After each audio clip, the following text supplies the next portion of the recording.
আল্লাহর নবী এখন বললেন, ও মক্কাবাসীরা, একদল ডাকাত পাহাড়ের পিছনে লুকিয়ে আছে, একটু পরেই তোমাদের লোকালয়ে হামলা করবে, তোমাদের অর্থগুলো ছিনিয়ে নিবে, তোমাদের জান মালের ব্যাপক ক্ষতি হবে। তোমরা আমার কথা বিশ্বাস করবা কিনা? মক্কার কাফেররা বলল, মুহাম্মদ, আমরা তোমাকে আল আমিন মনে করি, তুমি কোনোদিন মিথ্যা বলো না, তুমি মানুষের উপকার করো, তুমি মানুষের কল্যাণের জন্য কাজ করো মুহাম্মদ। আল্লাহর নবী বললেন, ও মক্কাবাসীরা, যদি তোমরা আমার কথা বিশ্বাস করো, তাহলে আমি আল্লাহর পয়গম্বর মুহাম্মদ সাল্লাল্লাহু আলাইহি সাল্লাম ঘোষণা করতেছি, আজ থেকে তোমরা এক আল্লাহর প্রতি ঈমান আনো, এক আল্লাহকে বিশ্বাস করো। এই কথা বলার পরে আবু লাহাব, তিনি ছিলেন বদমেজাজি মানুষ, তিনি ছিলেন বদ স্বভাবের মানুষ, তিনি বললেন, তাব্বাল্লাকা ইয়া মুহাম্মদ ফালিহাদা লিজামাতানা। ও মুহাম্মদ, তুমি কি এই কারণে আমাদেরকে এখানে ডেকেছো? এই কথা বলে আবু লাহাব আমার নবীকে আক্রমণ করার জন্য তার ডান হাত উঠায়া আল্লাহর নবীর দিকে নেওয়া শুরু করলো। আল্লাহ তাআলা কোরআনুল কারীমের আয়াত নাজিল করে দিলেন, তাব্বাত ইয়াদা আবি লাহাবিন ওয়া তাব্বা মা আগনা আনহু মালুহু ওয়া মা কাসাব সায়াসলা নারান যাত লাহাবি ওয়া ইমরাতুহু হাম্মালাতাল হাতাব ফি জিদিহা হাবলুম মিন মাসাদ। আল্লাহ রাব্বুল আলামিন বলে, জিবরাইল, যাও যাও যাও, তাড়াতাড়ি যাই আবু লাহাবের হাত ধরো। আবু লাহাব উদ্যত হয়েছে আমার নবীর উপরে আক্রমণ করার জন্য, আমার হাবিবের উপরে আবু লাহাব চড়াও হয়েছে। আবু লাহাব আমার হাবিবকে আক্রমণ করার জন্য যে এক হাত উঠাইছে, আমি আল্লাহ আবু লাহাবের এক হাত না, আমি আল্লাহ আবু লাহাবের দুই হাতকে ধ্বংস করে দিব, দুই হাতকে ধ্বংস করে দিব। শুধু আবু লাহাবের দুই হাত ধ্বংস হবে না, ওর মাল, ওর সম্পত্তি, ওর পরিবার পরিজন সবগুলোকে আমি আল্লাহ ধ্বংস করে দিব। আবু লাহাবের কোনো অস্তিত্ব আছে? আছে? আছে। যারা ক্ষমতায় ছিলেন, আমরা ওই ভাইদেরকে অনেক বুঝাইছি যে ভাই, ক্ষমতা পায়া এত বাড়াবাড়ি করে না, আলেমদের উপরে, ইসলামপন্থীদের উপরে এত চড়াও হয়েন না, ঠিক কিনা বলেন? এই যে আজকে এখানে মাহফিল করতেছেন, কোনো পুলিশের অনুমতি লাগছে? হ্যাঁ, বাংলাদেশে মাহফিল করার জন্য পুলিশের অনুমতি কেন লাগবে? পুলিশ তো আমাদের গোলাম, ওরা তো আমাদের চাকর, আমাদের পয়সা দিয়ে পুলিশের বেতন হয়, ঠিক কিনা বলেন? ওরা হলো প্রজাতন্ত্রের কর্মচারী। আগে মাহফিল করতে গেলে থানার ওসিরে যায় 5 কেজি তেল মাখতে হইত না, সুরে সরিষার তেল মাইকা ঢাইকা, ওসির কি বাবারে কথাই কয় না, এই যে ওয়াজ করতে পারবেন না। গত 2 দিন আগে আমি কুমিল্লা এক ওয়াজে গেছি, গত বছর বলে ওসি ধমক মারে মাহফিল কমিটির সভাপতি, এই মিয়া ওয়াজ করতেছেন, অনুমতি নিছেন আমার থেকে? অনুমতি না নিয়ে ওয়াজ করেন কেন? দেশটা কি তোর বাপের? এই দেশ স্বাধীন দেশ, এই দেশ মুসলমানের দেশ, ঠিক কিনা বলেন? হ্যাঁ, আমরা ওদেরকে বুঝাইছি যে ভাই, ক্ষমতা পায় এত লাফায়েন না, এত লাফায়েন না। বাংলাদেশের মানুষ ভাবতেও পারে নাই তাদের পতন হবে, ভাবতে পারছে? যেখানে যেতাম সেখানে আইসা সেনাবাহিনীর লোকজন পর্যন্ত কইতো, হুজুর খালি দোয়া করেন। ইমামুল আম্বিয়া, সকল নবীদের ইমাম, সৈয়দুল মুরসালিন, সকল নবীদের সরদার, খাতামুন নবিয়্যিন, যেই নবীর পরে এই পৃথিবীতে আর কোনো নবীর আগমন হবে, যেই নবীর পরে এই পৃথিবীতে আর কোনো নবীর আগমন হবে না। আল্লাহ তাআলা যেই নবীর কথা কোরআনে বলেছেন, ওয়ামা আরসালনাকা ইল্লা রাহমাতাল লিল আলামিন, মাশাআল্লাহ, আমাদের নবী হলো রহমত, আমাদের নবী হলো বরকত, ঠিক কিনা বলেন? সেই নবীর উপরে আল্লাহ তাআলা কোরআন নাজিল করে বলেছেন, নবী আপনি মক্কার জমিনে কোরআনের দাওয়াত দেন, মক্কার কাফেরদেরকে কোরআনের দাওয়াত দেন, মক্কার কাফেরদেরকে তাওহীদের দাওয়াত দেন, মক্কার কাফেরদেরকে রিসালাতের দাওয়াত দেন। আল্লাহর নবী মক্কার কাফেরদের সামনে যখন কোরআনের দাওয়াত দিতে লাগলেন, মক্কার কাফেররা এই কোরআন তেলাওয়াতে বাধা দিয়েছিল, ঠিক কিনা বলেন? বাংলাদেশেও কিছু সেই আবু জেহেলদের চেলা চামুন্ডারা আছে কি আছে না, যারা কোরআনের তেলাওয়াতে বাধা দিয়েছিল, ঠিক কিনা বলেন? যারা কোরআন তেলাওয়াতে বাধা দেওয়ার কারণে যারা হারাম জিনিসকে হালাল করার চেষ্টা করেছিল, ঠিক না? ইসলামে ভাস্কর্য বানানো কি, মূর্তি বানানো কি? সেই মূর্তি যদি হয় কোনো সাহাবার তাও হারাম, সেই মূর্তি যদি হয় কোনো আল্লাহওয়ালার তাও হারাম, সেই মূর্তি যদি হয় কোনো পীর সাহেবের তাও হারাম, ঠিক কিনা বলে? তারা আমাদেরকে হারাম কাজকে হালাল করার বৈধতা চেয়েছিল। ওলামায়ে কেরাম হারামকে হারাম বলেছেন, ঠিক কিনা বলেন? হারামকে হারাম বলার কারণে ওলামায়ে কেরামকে জেল খাটতে হয়েছে, কারাগারে তাদেরকে বন্দী করা হয়েছে, তাদের উপরে অকাথ্য নির্যাতন জুলুম করা হয়েছে। যারা করেছিল আজকে তাদের অস্তিত্ব বিলীন আল্লাহ করে দিয়েছে, ঠিক কিনা বলেন? যুগে যুগে যারা কোরআনের বিরোধিতা করবে, যুগে যুগে যারা আলেমদের বিরোধিতা করবে, আল্লাহ তাআলা কোনো না কোনো ভাবে তাদেরকে অপদস্থ করবেন, অপমান করবেন। এটা ইতিহাস সাক্ষী, ঠিক না? এই জমিন কার? আল্লাহ তাআলা। আল্লাহর জমিনে বসে যদি আল্লাহর নাফরমানি করে, আল্লাহকে সইতে পারে? আল্লাহকে সহ্য করবে? তুমিও কৌশল করো, আল্লাহ তাআলা বলে আমিও আসমান থেকে কৌশল করি। ওমাকারু ওমাকারাল্লাহ আল্লাহু খায়রুল মাকিরিন। আল্লাহ তাআলা বলেন, নবী, কাফেররাও কৌশল করে, ষড়যন্ত্র করে, আমি আল্লাহ তাদের কৌশলের বিরুদ্ধে পাল্টা কৌশল অবলম্বন করি। আল্লাহ তাআলার কৌশলের কাছে কাফের, মুশরিক, বেঈমান, নাস্তিকদের কৌশল পণ্ড হয়ে যায়, ভণ্ডুল হয়ে যায়, ঠিক কিনা বলেন? মুসলমান, যেই কোরআন আল্লাহর নবী মক্কার জমিনে তেলাওয়াত করতেন, মক্কার কাফেরদেরকে দাওয়াত দিতেন, এই কোরআনের তেলাওয়াতে মক্কার কাফেররা বাধা দেওয়ার কারণে আল্লাহ তাআলা ঘোষণা করলেন, আলা লাহুল খালক ওয়াল আমর তাবারাকাল্লাহু রব্বুল আলামিন। নবী, আপনি মক্কার কাফেরদেরকে ভয় করবেন না, মক্কার কাফেরদের সামনে মাথা নত করবেন না, আপনি বুক উঁচু করে, কোমর সোজা করে মক্কার কাফেরদের সামনে ঘোষণা করে দেন, আলা লাহুল খালক ওয়াল আমর তাবারাকাল্লাহু রব্বুল আলামিন। এই মক্কার কাফেরেরা শুনে রাখো, আমি আল্লাহর পয়গম্বর মুহাম্মদ সাল্লাল্লাহু আলাইহি সাল্লাম ঘোষণা করতেছি, আজ থেকে আসমান যার, আইন চলবে তার, জমিন যার, বিধান চলবে তার, ঠিক কিনা বলেন? যেই কোরআনের তেলাওয়াত শুনলে পাথরের মতো হৃদয়টা মোমের মতো গলে যায়। গলে কি গলে না? ভালো লাগে কি লাগে না? কোরআন তেলাওয়াতের চেয়ে শ্রুতিমধুর তেলাওয়াত, শ্রুতিমধুর কোন বাণী এই পৃথিবীর জমিনে আর হতে পারে?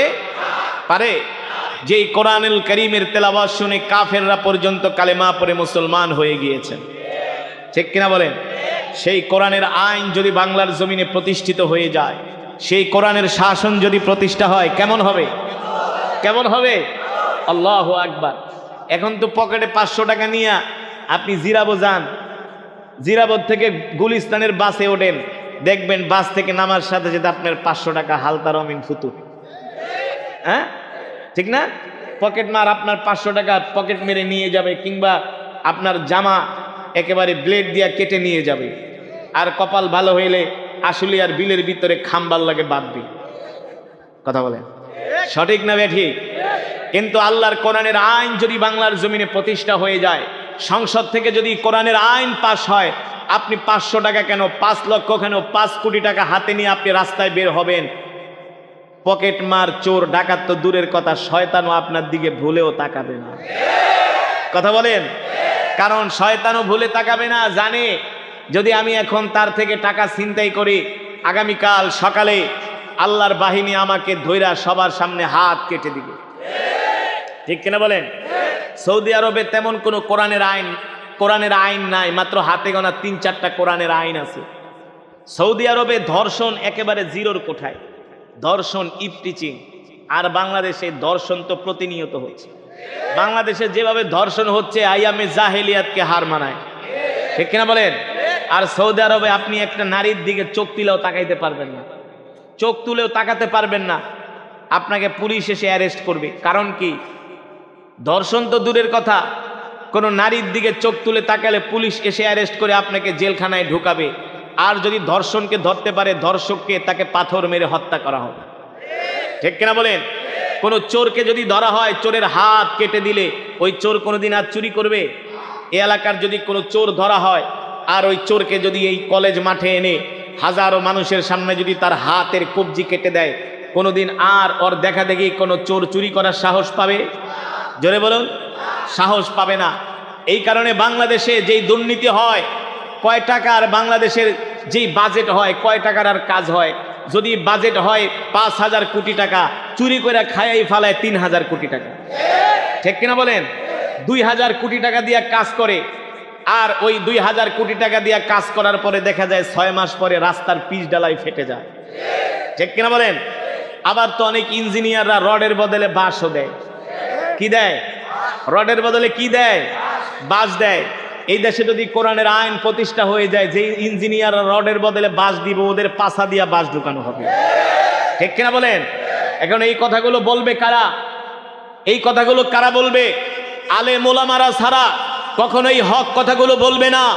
যারা এই রাষ্ট্র পরিচালনা করে, এই 50 বছর 55 বছরে যারা এই রাষ্ট্র ক্ষমতায় এসেছে, তারাই চুরি আর বাটপারি আর দুর্নীতি করেছে। ঠিক কিনা বলেন? যারাই এই বাংলাদেশের নেতৃত্ব দেখ না কেন, যারাই বাংলাদেশের রাষ্ট্র ক্ষমতায় আসুক না কেন, কোরআন দিয়ে যদি রাষ্ট্র পরিচালনা করা না হয়, এই দেশ তাদের হাতে নিরাপদ নয়। এই দেশের সার্বভৌমত্ব তাদের হাতে নিরাপদ নয়। এদেশের জনগণের জান মাল তাদের হাতে নিরাপদ নয়। একদল খেয়ে গেছে, আর একদল খাওয়ার জন্য বসে থাকবে। এটাই চরম বাস্তবতা। ঠিক কিনা বলেন?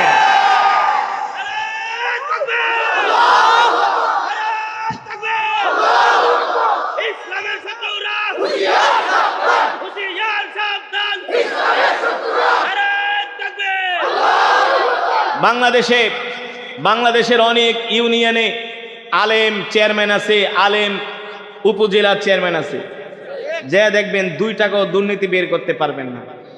হ্যাঁ, লক্ষ্মীপুরের কমলনগরে একজন উপজেলা চেয়ারম্যান আছে, তার নাম হলো মাওলানা খালেদ সাইফুল্লাহ। নাম শুনছেন? নাম কি? মাওলানা খালেদ সাইফুল্লাহ।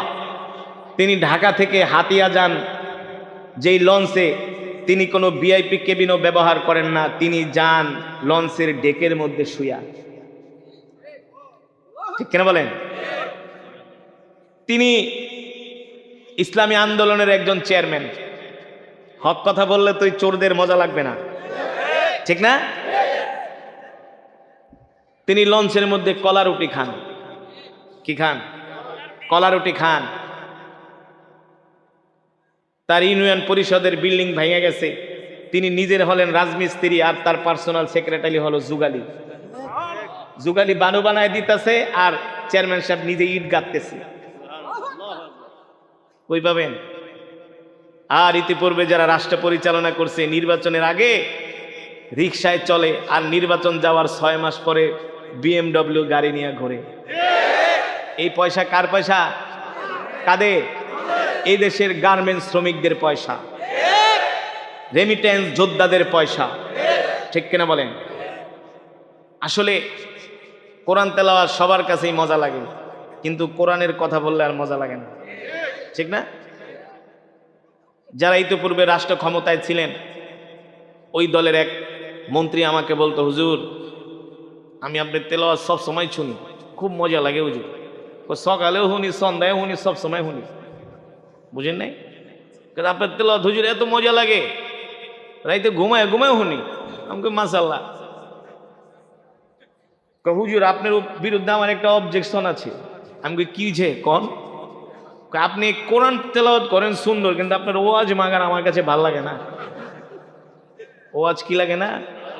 ওয়াজ ভাল লাগে কেমনে? ওয়াজে তো ওয়াশ হয়ে যায়। ওয়াজে কি হয়? কি হয়?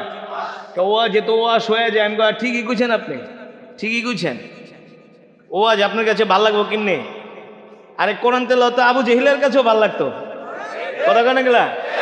হ্যাঁ, আল্লাহ নবী যখন মক্কায় বাইতুল্লাহ শরীফে কোরআন পড়তো, আবু জেহেল নিজেও যাইতো, রাত 3টার সময় যাইতো। আর আপনারা তো আইছেন রাত 9টায়, অহনো শীতে এক একজনে কাঁপতাছেন।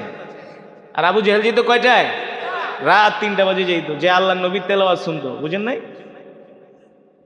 তো আমি ওই লোককে বললাম যে শুনেন, কোরআন তেলাওয়াত কিন্তু আবু জেহেলও পছন্দ করতো। আল্লাহ নবী কোরআন পড়তো, আবু জেহেলও শুনতে যেত। যেদিন থেকে আবু জেহেলদেরকে ডাক দিল আল্লাহ রসুল, আবুল আহাবদের ডাক দিল, চাচা এদিকে আহেন, চাচা আহেন এদিকে, আপনারা কি আমাকে ভালোবাসেন? বাতি যে একটা কথা কইলা, ভালোবাসি মানে তোমার লেগে জীবন দিয়া দিব। তোমার সত্যবাদী তো আমরাই উপাধি দিছি, বুঝেন নাই? তোমার সত্যবাদী কেটা উপাধি দিছে? আমরাই দিছি। আমরাই তো পকেটের টাকা খরচ কইরা বড় অনুষ্ঠান করে আমরা তোমার আলামিন উপাধি দিছি। আমি এমনি ওই নেতারে কথাগুলো বলছি। আল্লাহ নবী যখন আবুল আহাবকে ডাক দেয়া গেছে, চাচা আপনি আমাকে কতটুকু বিশ্বাস করেন? মোহাম্মদ তোমার মতো এত ভালো মানুষ মক্কার জমিনে একজনও নাই। সুবহানাল্লাহ বলেন। আল্লাহ নবী বললেন, চাচা আমি যদি বলি এই পাহাড়ের পিছনে একদল ডাকাত লুকায় আছে, একটু পরে বাড়ি ঘরে ডুইকা হামলা করব, টাকা পয়সা সব লইয়া যাব, আমার কথা কি বিশ্বাস করবেন? বাদি যে একটা কথা কইলা, তোমারও তোমরা আলামিনই মনে করি, তুমি তো সাদিকুল আমিন, কি বলো না বলো, তোমার বিশ্বাস করি না মানি? আল্লাহ নবী বললেন, চাচা যদি বিশ্বাস করেন তাইলে এতদিন পর্যন্ত যে মূর্তি পূজা করছেন এগুলো সাইরা এক আল্লাহর প্রতি ঈমান আনেন। এই কথা কওয়ার পরেই তো আবুল আহাব চিতে গেছে না? ওই আবুল আহাবও কিন্তু আল্লাহ রসুলের তেলাওয়াত শুনতে যেত, ঠিক কিনা বলুন? যেত কি যেত না? আবু জেহেল নিজেও আল্লাহ রসুলের তেলাওয়াত শুনতে যেত। আল্লাহ নবী এখন বললেন, ও মক্কাবাসীরা, একদল ডাকাত পাহাড়ের পিছনে লুকিয়ে আছে, একটু পরেই তোমাদের লোকালয়ে হামলা করবে, তোমাদের অর্থগুলো ছিনিয়ে নিবে, তোমাদের জান মালের ব্যাপক ক্ষতি হবে। তোমরা আমার কথা বিশ্বাস করবা কিনা? মক্কার কাফেররা বলল, মুহাম্মদ আমরা তোমাকে আল আমিন মনে করি, তুমি কোনোদিন মিথ্যা বলো না, তুমি মানুষের উপকার করো, তুমি মানুষের কল্যাণের জন্য কাজ করো মুহাম্মদ। আল্লাহ নবী বললেন, ও মক্কাবাসীরা, যদি তোমরা আমার কথা বিশ্বাস করো তাহলে আমি আল্লাহর পয়গম্বর মুহাম্মদ সাল্লাল্লাহু আলাইহি সাল্লাম ঘোষণা করতেছি, আজ থেকে তোমরা এক আল্লাহর প্রতি ঈমান আনো, এক আল্লাহকে বিশ্বাস করো।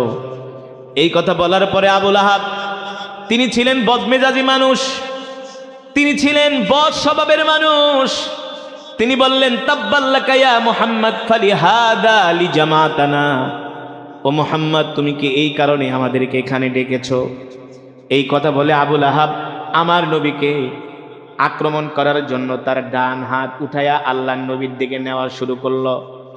আল্লাহ তাআলা কোরআনুল কারীমের আয়াত নাজিল করে দিলেন, তাব্বাত ইয়াদা আবি লাহাবিন ওয়া তাব্ব মা আগনা আনহু মালুহু ওয়া মা কাসাব সায়াসলা নারান যাতা লাহাবিন ওয়া ইমরাআতুহু হাম্মালাতাল হাতাব ফি জিদিহা হাবলুম মিন মাসাদ। আল্লাহ রাব্বুল আলামিন বলে, জিবরাইল যাও যাও যাও, তাড়াতাড়ি যাই আবুল আহাবের হাত ধরো। আবুল আহাব উদ্যত হয়েছে আমার নবীর উপরে আক্রমণ করার জন্য, আমার হাবিবের উপরে আবুল আহাব চড়াও হয়েছে। আবুল আহাব আমার হাবিবকে আক্রমণ করার জন্য যে এক হাত উঠাইছে, আমি আল্লাহ আবুল আহাবের এক হাত না, আমি আল্লাহ আবুল আহাবের দুই হাতকে ধ্বংস করে দিব, দুই হাতকে ধ্বংস করে দিব। শুধু আবুল আহাবের দুই হাত ধ্বংস হবে না, ওর মাল, ওর সম্পত্তি, ওর পরিবার পরিজন সবগুলোকে আমি আল্লাহ ধ্বংস করে দিব। আবুল আহাবের কোনো অস্তিত্ব আছে? আছে? আছে? যারা ক্ষমতায় ছিলেন আমরা ওই ভাইদেরকে অনেক বুঝাইছি যে ভাই ক্ষমতা পায়া এত বাড়াবাড়ি করে না, আলেমদের উপরে, ইসলামপন্থীদের উপরে এত চড়াও হয়েন না, ঠিক কিনা বলেন? এই যে আজকে এখানে মাহফিল করতেছেন, কোন পুলিশের অনুমতি লাগছে? হ্যাঁ, বাংলাদেশে মাহফিল করার জন্য পুলিশের অনুমতি কেন লাগবে?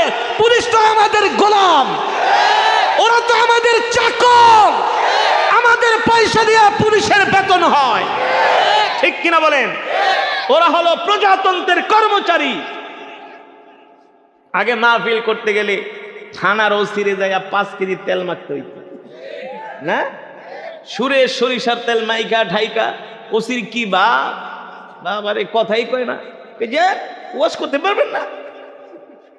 গত 2 দিন আগে আমি কুমিল্লা এক ওয়াজে গেছি, গত বছর বলে ওসি ধমক মারে মাহফিল কমিটির সভাপতি, এই মিয়া ওয়াজ করতেছেন, অনুমতি নিছেন আমার থেকে? অনুমতি না নিয়ে ওয়াজ করেন কেন? দেশটা কি তোর বাপের? এই দেশ স্বাধীন দেশ, এই দেশ মুসলমানের দেশ, ঠিক কিনা বলেন? হ্যাঁ, আমরা ওদেরকে বুঝাইছি যে ভাই ক্ষমতা পায় এত লাফায়েন না, এত লাফায়েন না। বাংলাদেশের মানুষ ভাবতেও পারে নাই তাদের পতন হবে। ভাবতে পারছে? যেখানে যেতাম সেখানে আইসা সেনাবাহিনীর লোকজন পর্যন্ত কইতো হুজুর খালি দোয়া করেন, পরিবর্তন হবে। যেদিন পরিবর্তন হবে কড়াই গন্ডায় বুঝাই দিন। কিন্তু আপনাদের তো আল্লাহর প্রতি ঈমান ছিল না, বিশ্বাস কম ছিল, ঠিক কিনা বলেন? বিশ্বাস কম ছিল, কিন্তু আমরা আলেম ওলামারা বিশ্বাস করতাম আল্লাহর সাহায্য আসবে, আসবেই। এই দেশের আলেম ওলামারা, ইসলামপন্থীরা যে নির্যাতন সহ্য করেছে, এগুলো আপনারা কল্পনাও করতে পারেন না, ঠিক কিনা বলেন? কল্পনাও করতে পারেন না। আল্লাহ তাআলা তাদের এমন ভাবে পতন ঘটাইছে, বাংলাদেশের ইতিহাসে কোনো সরকারের এমন পতন হয় না। ওদের থেকে শিক্ষা নিতে হবে। আগামীতে যারা ক্ষমতায় আসবে তারাও যদি এমন আচরণ করে, তাদের পরিণতি এর চেয়ে ভয়াবহ হবে হবে হবে। কারণ এই দেশ মুসলমানের দেশ, ঠিক কিনা বলেন? এই দেশের মুসলমান, এই দেশ স্বাধীন করেছে মাহফিল করবে কারো থেকে অনুমতি নেওয়ার জন্য না। যেখানে ইচ্ছা সেখানে মাহফিল হবে। তোমরা যদি বিদেশ থেকে শিল্পী আইনা কনসার্ট করাইতে পারো, নায়িকা গায়িকা নর্তকী ফত্তকী নাচাইতে পারো, আমরা ওয়াজ করলে সমস্যা কি? ঠিক কিনা বলেন? আজকে ওয়াজ মাহফিলের শ্রোতা দেখা ওদের মাথা নষ্ট হয়ে গেছে। আমরা তো বিরিয়ানি খাওয়াও পারি না, আর ওরা তো আল্লাহ বিরিয়ানি ছাড়াই লয়ে আহে মানুষ, বুঝেন নাই? পুরান ঢাকায় এক ওয়াজে গেছি, হুজুর আপনার কাছে কি আছে, এত মানুষ কই থেকে আহে? আমরা তো বিরিয়ানি পোটলা মোটলা দিয়ে হালে আইনা পারি না, মাথা ভর্তি হালে 1000 টাকা দিতে হয়। এই যে আপনারা যে আইছেন, কোনো বিরিয়ানি আছে? 5 টাকা গাড়ি ভাড়া আছে? কত কষ্ট করে আসছেন, ঠিক কিনা বলেন? শুধু কোরআন তেলাওয়াত শুনলেই হবে না। এই কোরআন শুধু তেলাওয়াত শোনার জন্যই নাজিল হয় নাই। এই কোরআন শুধু খতম পড়ার জন্য নাজিল হয় নাই। বাপ মরে যাবে 40 দিন পরে 40 জন ইমাম দাওয়াত দিয়ে 10টা গরু জবাই করায়া 50,000 মানুষকে খিচুড়ি খাওয়াইবেন, এই কারণে কোরআন নাজিল হয় নাই। কোরআন শুধু মিলাদ পড়ার জন্য নাজিল হয় নাই। কোরআন শুধু পানি পড়া দেওয়ার জন্য নাজিল হয় নাই। কোরআন শুধু খতম পড়াইবেন, খতম পড়াইয়া দোকান উদ্বোধন করবেন, এই কারণেই শুধু কোরআন নাজিল হয় নাই। কোরআন আল্লাহ তাআলা নাজিল করেছেন, সংসদ থেকে কোরআনের আইন পাস করতে হবে। বাংলাদেশের সংসদ চলবে কোরআনের আইন অনুযায়ী, মন্ত্রণালয় চলবে কোরআনের আইন অনুযায়ী, সচিবালয় চলবে কোরআনের আইন অনুযায়ী। আর এই দেশের মুসলমানের সংবিধান হবে আল কোরআন, ঠিক কিনা বলেন? সংসদ চলবে ব্রিটিশের আইনে, আদালত চলবে ব্রিটিশের আইনে। কেন ওই লাল চামড়াদের আইন কেন আমরা মানব? আমরা মানব আসমান যার আইন চলবে তার, জমিন যার বিধান চলবে তার। আসছেন মাহফিলে, কারি আসাদের তেলাওয়াত শুনছেন আধা ঘন্টা, মনে করছেন একেবারে কোরআনের হক আদায় করে ফেলাইছি। এতই সোজা? এত সোজা না। এই কোরআনের হক আদায় করতে যায় রাসূলের সাহাবীদেরকে শহীদ হতে হয়েছে। হযরতে বেলাল হাবশী রাদিয়াল্লাহু তাআলা আনহুকে এই কোরআন মানার কারণে, কোরআনকে ভালোবাসার কারণে, কোরআনের পক্ষে কথা বলার কারণে হযরতে বেলাল হাবশী রাদিয়াল্লাহু তাআলা আনহুকে উত্তপ্ত মরুভূমির মধ্যে চিৎ করে শোয়া হযরতে বেলালের বুকের উপরে 40 কেজি ওজনের পাথর দিয়া চাপা দিয়া রাখছে। এই যুবক, শুধু এখানেই শেষ নয়, লোহার রড গরম করে করে হযরত বেলালের শরীরে সেকা দেওয়া হয়েছে। আর বলা হয়েছে, বেলাল কোরআন ছাইরা দে, মোহাম্মদকে ছাইরা দে, এক আল্লাহর প্রতি ঈমান ছেড়ে দে, আর মোহাম্মদের কোরআন শুনতে যাবি না। হযরত বেলাল হাবশী বলছে, তোমরা আমাকে মারতে মারতে শহীদ করে ফেলতে পারো, কিন্তু আল্লাহর পয়গম্বরের কোরআন শোনা থেকে আমি এক মুহূর্তের জন্য বিরত হব না। এক মুহূর্তের জন্য আমাকে সরায় রাখতে পারবা না, ঠিক কিনা বলেন? এই কারণে মুসলমান শুধু ওয়াজ মাহফিল, কেরাত মাহফিল দিয়া, খতমে তারাবি পড়াই কোরআনের হক আদায় হবে না। ওরা আমাদেরকে যদি গণতন্ত্র দিয়া শাসন করার চেষ্টা করে, আমরা ওদেরকে কোরআনের তন্ত্র দিয়া শাসন করার চেষ্টা করব। ওদের চেয়ে আমাদের কোমর কিন্তু দুর্বল নয়, ওদের চেয়ে আমাদের কোমর সোজা, ঠিক কিনা বলেন? আমাদেরকে বলতে হবে বুক উঁচা করে, আমরাও বাংলার জমিনে কোরআনের শাসন চাই, ঠিক কিনা বলেন?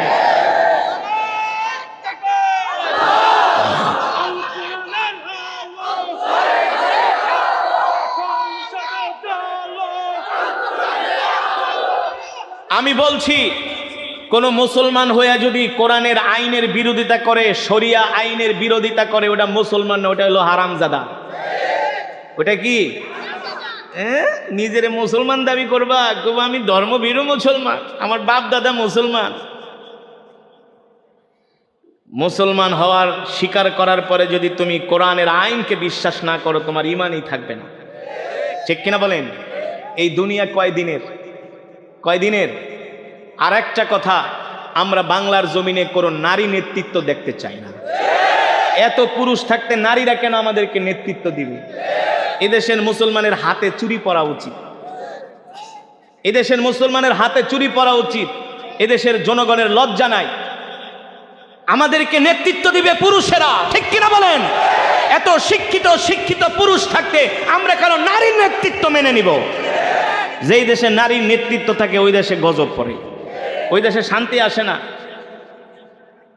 এই যে ডক্টর ইউনূস দেশ চালাইতেছে, খারাপ পুরুষ, সে যাই হোক, সে কি পুরুষ, তাও তো আমাদের সাথে আইসা মাঝে মাঝে জানাজা পড়ে, টুপি টাপি মাথায় দেয়, ভালো লাগে কি লাগে না? হ্যাঁ, আমরা পুরুষের নেতৃত্ব চাই। আমাদেরকে বলতে হবে আমরা কোরআনের আইন চাই। যুবক, তুমি যেই দল করো না কেন, আল্লাহর কসম করে বলে, আমি যেই কথাটা বলে গেলাম, হাসরের ময়দানে বলবা যে আল্লাহ, কারি সাহেব আইসা আমাদেরকে কোরআন তেলাওয়াত শুনাইছে, কিন্তু কোরআনের আইন যে পাশ করতে হবে এই কথা তো আমাদের কোনোদিন কথা না বলে না। আমরা বুঝতাম না আমাদেরকে কেন বললো না। এই কারণে বললাম যে কালেমাওয়ালা মুসলমান, তার দায়িত্ব হলো আল্লাহর জমিনে আল্লাহর কোরআনের আইন প্রতিষ্ঠা করার জন্য জান দিয়া, মাল দিয়া, সময় দিয়া চেষ্টা করা, ঠিক কিনা বলেন? আল্লাহ তাআলা আমাদের সকলকে তৌফিক দান করুন। আমরা চাই আমাদের দেশে শান্তি ফিরে আসুক। আমরা হিন্দু, মুসলমান, বৌদ্ধ, খ্রিস্টান এই বাংলাদেশে আমরা একত্রে বসবাস করতেছি, আমাদের মধ্যে কোনো বিভেদ নাই, আমাদের মধ্যে কোনো বৈষম্য নাই। আমরা চাই বাংলাদেশ হবে একটা বৈষম্যহীন একটা দেশ, ঠিক কিনা বলেন? যেখানে হিন্দু, মুসলমান, বৌদ্ধ, খ্রিস্টান সকলেই তাদের অধিকার পাবে, সকলের অধিকার নিশ্চিত হবে, ঠিক কিনা বলেন? সকলের অধিকার নিশ্চিত হবে। আমরা এমন একটা রাষ্ট্র চাই যেই রাষ্ট্রে আমরা মিলেমিশে একসাথে বসবাস করব, হাতে হাত রেখে, কাঁধে কাঁধ মিলিয়ে আমরা বাংলাদেশে বসবাস করব। এই বাংলাদেশে কোনো বিশৃঙ্খলাকারীদেরকে আমরা প্রশ্রয় দিব না, ঠিক কিনা বলেন? আর মুসলমান, আরেকটা কথা মনে রাখতে হবে, আমাদের মাঝে দেশপ্রেম থাকতে হবে, এই দেশকে ভালোবাসতে হবে, ঠিক কিনা বলেন? আমরা আমাদের দেশের জন্য, আমরা আমাদের দেশের জন্য, আমরা আমাদের জাতির জন্য, আমরা আমাদের মানচিত্রের জন্য, আমরা আমাদের ভূমির জন্য এক চুল পরিমাণ কোনো বিদেশি শক্তিকে আমরা সহ্য করব না, ঠিক কিনা বলেন? এখন আর সেই আগের বাংলাদেশ নাই। দেখেন না সীমান্তে এখন বিএসএফ এর সামনে আমাদের বিডিআররা চোখে চোখ রেখে কথা বলতেছে। আগে আমাদের সীমান্তে ভারতীয় বিএসএফরা, ইন্ডিয়ান বিএসএফরা আমাদের সীমান্তে আমাদের বাংলাদেশের মানুষদেরকে মারতো। আমরা গতকালকে দেখেছি আমাদের বিডিআর জওয়ানরা, আমাদের বিজিবি জওয়ানরা হাতে হাত রেখে তারা বাংলাদেশের জনগণদেরকে নিয়ে তারা সীমান্ত পাহারা দিতেছে, ঠিক কিনা বলেন? আমরা ডক্টর ইউনূসকে বলবো, আমরা এই দেশ স্বাধীন করেছি স্বাধীনভাবে বাঁচার জন্য, কারো দালালি করার জন্য আমাদের দেশ স্বাধীন হয় নাই, ঠিক কিনা বলেন? এই দেশে আমরা ভাড়াটিয়া নই, এই দেশ আমরা কারো কাছে ইজারা দেই নই। এই বাংলার প্রতিটা ইঞ্চি মাটির জন্য, প্রতিটা ইঞ্চি মাটির জন্য আমরা জীবন দিতে রাজি আছি। ইসলামের জন্য কে কে জীবন দিতে রাজি আছি? হাত উঠে আল্লাহকে দেখাই দেই। লিল্লাহি তাকবীর।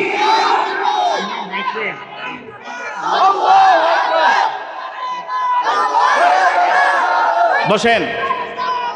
বসেন বসেন। এতক্ষণ যেই কথাগুলো বললাম, আল্লাহ তাআলা আমাদেরকে আমল করার তৌফিক দান করুন।